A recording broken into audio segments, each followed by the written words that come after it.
l'idée qu'on va essayer d'ouvrir notre façon de penser.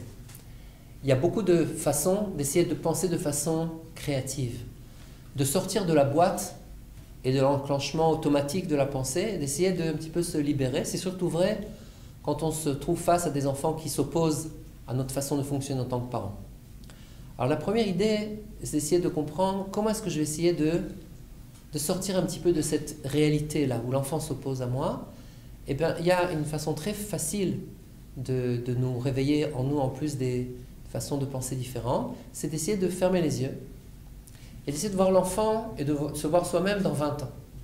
D'essayer de voir comment est-ce que l'enfant va être à nos propres yeux, comment est-ce que nous on va être, qu'est-ce que véritablement on veut qu'il se passe dans ces 20 prochaines années.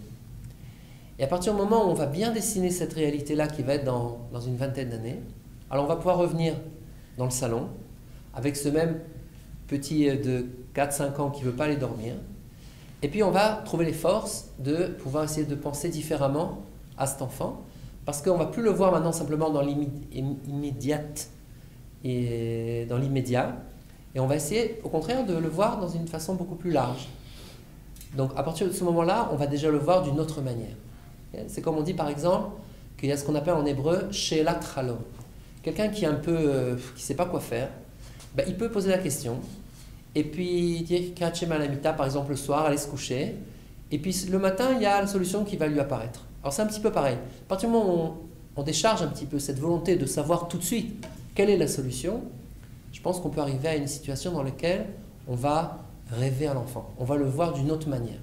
On va changer la position de vie, de vision que l'on a vis-à-vis de lui. C'est un petit peu tout le travail de notre vie. Cette espèce de capacité que l'on a de se libérer de ces encadrements de la pensée qui nous empêchent finalement de penser de façon vraiment indépendante, vraiment libre. C'est pour ça qu'il y a Pessah. À Pessah, on va être dans un état complètement différent dans lequel on va rêver à sortir, mais chacun sortir de sa propre Égypte. Alors, on va encore donner quelques formulations de ce type-là. Qu'est-ce qui va vraiment nous permettre de sortir des carcans, des encadrements fermés de la pensée?